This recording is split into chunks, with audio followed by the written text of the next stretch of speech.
incredibly talented, incredibly funny small streamers. There are, but they all they get noticed and go viral. I guess I'll say one caveat. If there was a better way to discover truly great clips from small streamers, this could work. But right now, that best way is TikTok and YouTube Shorts.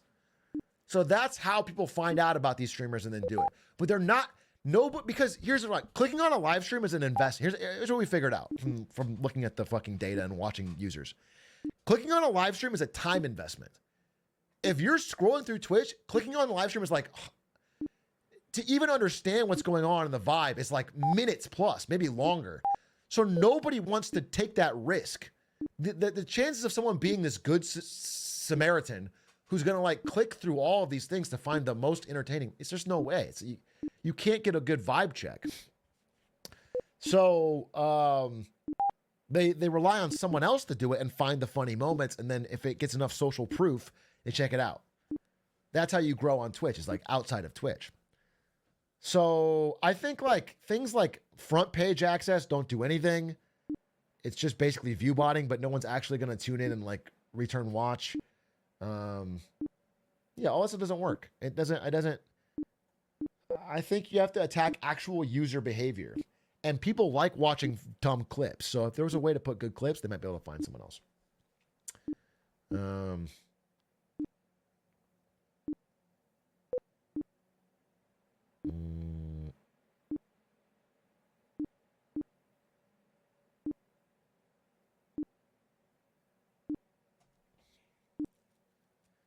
Twitch needs to Spotify their homepage. That's another thing. So here's another dark, dirty secret about Twitch. I'm like 6 years removed from working there, something like that. 7 years removed. So I'm saying it all. Here's the fucking dark secret of Twitch.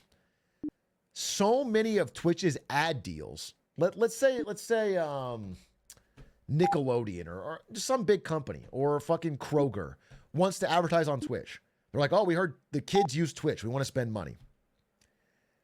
And they're like, we want to do a Kroger live stream, or we want to sponsor a brand safe streamer. I'm trying to think of a brand safe streamer. And Munition. I'm not calling her out. I'm just like, and Munition is like a super safe streamer that Twitch would always use. Okay? Jericho. What else? Dan Giesling.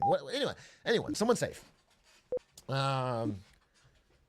So it'll be like this, the Kroger hour on Mizkif stream, most brand safe streamer. Twitch has guaranteed this brand partner a certain number of impressions. They've guaranteed them that their live stream will go well. And so they put it on the front page as free legal view botting. There's a huge amount of accounts that are just idling on the Twitch front page. There's websites that are linking to it, whatever. If you put a stream on the front page, it will immediately get 10,000, whatever, more viewers than it would normally have. But those are not actual viewers. They're not watching. But Twitch's capability to use that power to legal view bot allows them to guarantee certain amounts of metrics to brands. So they're very reluctant to get rid of the front page as it currently stands. Like in a real world, the front page should be like YouTube. It should be algorithmic. Like if I go to the Twitch homepage, it should really be like the streamers I watch. I should see like Stans and Squeaks and Lud, and do you know what I'm saying? It should be like that in the main banner.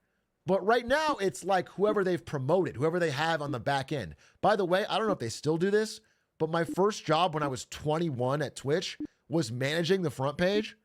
So I know this intimate. I know this very well. It's ran in a Google Calendar that is hooked up to the back end.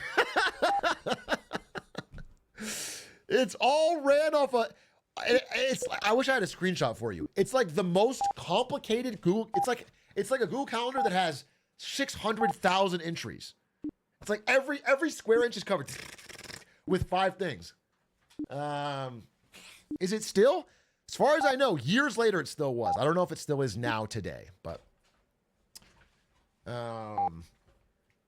anyway, so there's 5 slots. It's like basically what I would do. I'm not even kidding. This is how I would do it. I'm telling you because I don't think anyone cares anymore. It's been long enough, and Dan Clancy already took my ads and my land to build his city.